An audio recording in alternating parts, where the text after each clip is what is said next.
నమస్తే. Welcome to listen TV.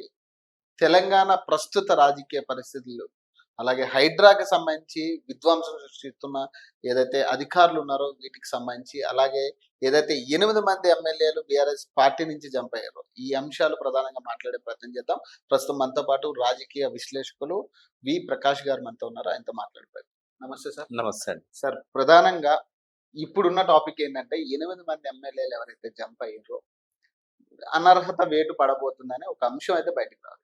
అది కూడా ప్రధానంగా ముగ్గురు ఎమ్మెల్యేల పేర్లు బాగా వినపడుతున్నాయి. దానం నాగేంద్ర కానీ ఇట్లాంటి వాళ్ళు. మీరేం చెప్తారు సార్? అనర్హత వేటు పడబోతుందా? పడితే ఎవరి మీద పడుతుంది? అనర్హత తప్పకుండా పడుతుంది, కానీ ఇంకా టైం పడుతుంది. ఎందుకంటే హైకోర్టులో పిటిషన్ వేసినప్పుడు ముగ్గురు పేర్లే పెట్టారు కాబట్టి ఆ ముగ్గురు గురించే హైకోర్టు కామెంట్ చేసింది. ఆ ముగ్గురు మీద ఒక తీర్పు వచ్చినప్పుడు మిగతా వాళ్ళ మీద కూడా అప్లై చేయాల్సి వస్తుంది. వాళ్ళ మీద కూడా పిటిషన్స్ బహుశా ఫైల్ అయి ఉంటాయి. ఇక్కడ ఏంటంటే నెల రోజుల్లో నిర్ణయం తీసుకోమని చెప్పుంటే బాగుండేది కోర్టు. అట్లా కాకుండా నెల రోజుల్లో షెడ్యూల్ ఫిక్స్ చేయమన్నారు. అవును. ఈ షెడ్యూల్ పేరుతో దాన్ని సాగదీసే అవకాశం ఉంటుంది స్పీకర్ గారు. రైట్. కాబట్టి it may take long time. ఇంత తొందరగా తేలకపోవచ్చు అది. కానీ అంటే ఒకటి సార్, అంటే ఇప్పుడు ఏదైతే 8 మంది జంప్ అయ్యారు, అంటే గతంలో కొంతమంది ఏం మాట్లాడుతున్నారంటే గతంలో బీఆర్ఎస్ పార్టీలో కూడా దగ్గర 34 మంది ఎమ్మెల్యేలు జంప్ అయ్యారు. అప్పుడు లేని ఈ కేసులు ఇవన్నీ కూడా ఇప్పుడు ఎందుకు బీఆర్ఎస్ పార్టీ సీరియస్ గా తీసుకుంటుంది? అప్పుడు కూడా ఉన్నాయి, అప్పుడు కూడా కేసులు ఉన్నాయి. ఉమ్, ఇక్కడ ఏంటంటే అనర్హత అనేది యాంటీ డిఫెక్షన్ లా ప్రకారం అనర్హులు అవుతారు వాళ్ళు. సార్. అది పాస్ చేసింది కాంగ్రెస్ పార్టీ, బీఆర్ఎస్ కాదు. సార్. రాజీవ్ గాంధీ ప్రధానమంత్రిగా ఉన్నప్పుడు 1985లో 52వ రాజ్యాంగ సవరణ ద్వారా 10th షెడ్యూల్లో యాంటీ డిఫెక్షన్ లా అనేది తీసుకొచ్చారు. 2/3 ఉన్నట్టయితే అది వ్యాలిడ్ అవుతుంది. అయితే ఇక్కడ ఏంటంటే చట్టాన్ని తెచ్చింది కాంగ్రెస్ పార్టీ, ఉమ్, చట్టాన్ని అమలు చేస్తామని చెప్పింది రాహుల్ గాంధీ కాంగ్రెస్ పార్టీ. బట్ చట్టాన్ని అమలు చేయాల్సిన బాధ్యత వాళ్ళ మీదనే ఎక్కువగా ఉంటుంది. చేసిన వాళ్ళు, దాని గురించి మాట్లాడిన వాళ్ళు. Right. దానికి ప్రాతినిధ్యం వహించే ముఖ్యమంత్రి, ఆ పార్టీ ముఖ్యమంత్రి, ఆయన వైలేట్ చేయడం అనేది ఇక్కడ ప్రశ్నార్థకం. ఉమ్, టీఆర్ఎస్ ఏమి చట్టాన్ని తెలియదు. రైట్. బట్ ఒకటైతే దీని వెనుక కనబడుతున్నది ఏంటంటే ముఖ్యమంత్రికి ఉన్న అభద్రతాభావం.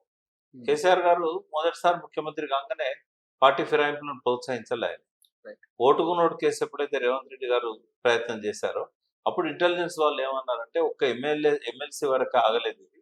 టీఆర్ఎస్ లో ఉన్న చాలా మంది ఎమ్మెల్యేలను లాగే ప్రయత్నం జరుగుతూ ఉంది, ఫోన్ ట్యాపింగ్స్ ఇవన్నీ ఉన్నాయి, కాబట్టి జాగ్రత్త పడాలి అని అన్నప్పుడు నిజంగానే ఒక 5-6 ఎమ్మెల్యేలు ఆ రోజు కనుక టీఆర్ఎస్ నుంచి పోతే ఆ ప్రభుత్వం అస్థిరత్వం ఏర్పడేది, Right. ప్రభుత్వం కూలిపోయేది. అవును. కాబట్టి తనకు అభద్రతా భావం ఎప్పుడైతే వచ్చిందో కేసీఆర్ గారు ఈ చేరికల్ని ఎంకరేజ్ చేశారు. ఏకంగా తలసాని శ్రీనివాస్ యాదవ్ టీడీపీలో ఉన్నదని మంత్రి పదవి ఇచ్చారు. అవును. ఇక్కడ ఏంటంటే దాంతో పోల్చినప్పుడు కేసీఆర్ గారికి ఎట్లా అభద్రతా భావం వచ్చిందో రేవంత్ రెడ్డి కూడా అదే అభద్రతా భావం వచ్చింది. ఉమ్, వాస్తవంగా ఆయన 26 మంది ఎమ్మెల్యేలను కలుపుకుంటే ఎవరికి ఇబ్బంది ఉండేది కాదు. 8 మందిని కూడా కలుపుకొని ఇంకా ఇంకా ఒత్తిళ్లు పెంచుతున్నాడు.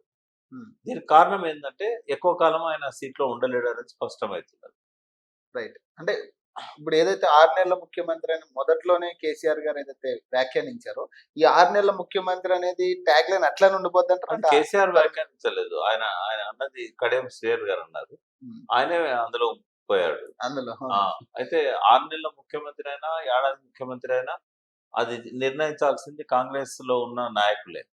ఇప్పుడు అన్ని వర్గాలుగా ఉన్నది కాంగ్రెస్.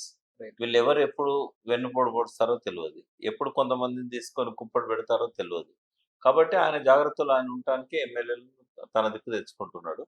ఆయనకు పూర్తి స్ట్రెంత్ లేదు. ఎందుకంటే ఎల్లా హోటల్లో ఆ రోజు ఎవరికి సపోర్ట్ చేస్తారని ఎమ్మెల్యేలను ఇండివిజువల్గా అడిగినప్పుడే బహిరంగంగా 24 మంది ఎమ్మెల్యేలు రేవంత్ రెడ్డికి మేము సపోర్ట్ చేయమని చెప్పారు. రైట్. కాబట్టి ఆయన స్ట్రెంత్ అనేది కాంగ్రెస్ పార్టీ ఆదేశాలతో వచ్చిందే తప్ప స్వచ్ఛందంగా వచ్చింది కాదు. మొన్న కూడా కోమటిరెడ్డి రాజగోపాల్ రెడ్డి గారు అన్నారు కదా, ఆయన కూడా అన్నారు ఈ విషయం మీద. అంటే తొందరలో మీరు కూడా సీఎం అవ్వబోతున్నారు. ఎమోషనల్ బ్లాక్ మెయిలింగ్ జరుగుతూ ఉంది కాంగ్రెస్ పార్టీలో. Right. ఆ అభద్రతా భావం కోసమే ఒత్తిళ్లు తెచ్చింది. ఎవరు స్వచ్ఛందంగా వచ్చిన వాళ్ళు కాదండి. ఒక దానం నాగేందర్ని, కడియం శ్రేయర్ని స్వచ్ఛందంగా వచ్చిందని నేను చెప్పగలుగుతాను. మిగిలిన వాళ్ళు ఏంటంటే వాళ్ళు పనులు చేసిన బిల్లులు ఇయ్యక ప్రజలను ఇబ్బంది పెడితే వాళ్ళు పోయి ఎమ్మెల్యేల మీద ఒత్తిడి చేస్తే ఆ ఎమ్మెల్యేలు వచ్చి అడిగినప్పుడు మీరు మా పార్టీలోకి వస్తే బిల్లులు ఇస్తామని చెప్పినందుకు అది చేశారు. హ్మ్. అయితే అర్బన్‌లో బిల్లులు పెండింగ్ లేవు. Urban right. అంతా జీహెచ్ఎంసీ వర్క్సే ఉంటాయి. రైట్. ఇక్కడేందంటే హైడ్రా పేరుతోనే ఒత్తిడి తేవడానికి ఆ సక్సెస్ అయ్యాడు గూడా. గాంధీని తీసుకొచ్చుకున్నాడు. గాంధీ ఎందుకు ఆర్‌కే పోయాడు? గాంధీ ఎందుకు పోయాడు? ఒకవేళ పోదలుచుకుంటే మొదలే పోయేవాడు గదా! ఆఖరికి చంద్రబాబు చెప్పిన తర్వాతనైనా ప్రకాష్ గౌడ్ పోయిన రోజు పోవాల్సి ఉండే గదా! రైట్. బట్ ఎందుకు ఇంత ఆలస్యంగా పోయిండంటే హైడ్రా పేరుతోని షేర్లింగపల్లిలో విపరీతమైన కూల్చివేతలు చేసి కన్వెన్షన్‌తో సహా ఎమ్మెల్యే మీద ఒత్తిడి తీసుకొచ్చారు. ఇది చిల్లర రాజకీయం ఇది. సార్ అంటే ఇప్పుడు ఏదైతే రేవంత్ రెడ్డి తీసుకుంటున్న డెసిషన్స్ ఉన్నాయో, లైక్ ఇప్పుడు ఏదైతే పథకాల విషయంలో గావచ్చు, లేదా ఈ హైడ్రా అంశం కావచ్చు, ఇవి ఆయన మెడకే చుట్టుకుంటున్నాయి అనుకోవచ్చా? అంటే ఆయనకే రిస్క్ అవుతుంది అనుకోవచ్చా? ఈ రైతు భరోసా విషయం గాని, ఇవి గాని, ఇవి గాని. అనుభవ రాహిత్యం అనేది ప్రధానంగా అనుభవ రాహిత్యంతో పాటు అరగెన్సీ ఉంది. ఇప్పుడు ఆ పదవిలో ఉన్నప్పుడు కొంత డెకోరం మెయింటైన్ చేయాలి. హుందాతనం ఉండాలి. చీఫ్ మినిస్టర్ అనేది అరుదుగా అందరికి వచ్చేది కాదది. రైట్. ఎంతో ఆయన కష్టపడితే వచ్చిందది. దాన్ని కాపాడుకునే తెలివి లేకపోతే ఏం చేస్తాం మనం? నిర్ణయాలు తీసుకోవడంలో అది కనబడతలేదు. ఒక విజన్ లేదు. ఒక పాలిసీలు ప్రకటించలేదు. మీరు ఇదే ఫస్ట్ 9 నెలల టీఆర్ఎస్ గవర్నమెంట్ చూడండి. ఎన్ని విధానాలు అమలు చేశారు? ఎన్ని హామీలు ఇచ్చారు? టీఎస్ ఐపాస్ లాంటి ఇట్లాంటి ఎన్ని విధానాలు వాళ్ళు ప్రతి విషయంలో గూడా నిర్ణయాలు చేశారు. ఒక్క రాత్రి క్యాబినెట్ మీటింగ్‌లో సుదీర్ఘంగా జరిగిందది 12 గంటల పాటు. ఆ ఒక్క మీటింగ్‌లో 42 పథకాలను ఇంట్రొడ్యూస్ చేశారు. రైట్. అంటే మనం కంపేర్ చేస్తే అసలు ఎక్కడ గూడా పోలిక లేదు. ఇది తిరోగమన దిశలో ఉన్న ప్రభుత్వం ఇది. హ్మ్. ప్రజలను మెప్పించడానికి ఏ ఒక్క మంచి ఇది గూడా ఇప్పటివరకు జరగలేదు. అంటే సార్ అంటే ఈ 9 నెలల్లో మనం కూడా మీడియా కవరేజ్‌లో కూడా చూస్తా ఉంటాం. చాలా వ్యతిరేకత ఉంది. అటు రైతుల్లో గావచ్చు, స్టూడెంట్స్ విషయంలో ప్రధానంగా ఉద్యోగాల విషయం. ప్రధాన అంశమే వీళ్ళ ముందు పెట్టి తీసుకొచ్చిన గవర్నమెంట్ తీసుకొచ్చడానికి ప్రధాన కారణం స్టూడెంట్స్. సో, ఈ అంశాన్ని మొత్తాన్ని గూడా పక్కన బెట్టి తప్పుదోవ పట్టించే పరిస్థితి అనుకోవచ్చా? డైవర్షన్ పాలిటిక్స్ అనుకోవచ్చా? డైవర్షన్ పాలిటిక్స్ జరుగుతున్నాయి. బట్ ప్రజల లోపల ఎప్పటికీ వీళ్ళేదో డైవర్షన్ చేసినంత మాత్రాన పోతాయని అనుకోవడానికి లేదు. మీడియాలో ఏందంటే కొన్ని సార్లు సెన్సేషన్ అవుతాయి. కొన్ని నోచుకోవు. అందులో స్థానానికి నోచుకోవు. కానీ ప్రజల హృదయాల్లో మాత్రం 2 ఉంటాయి.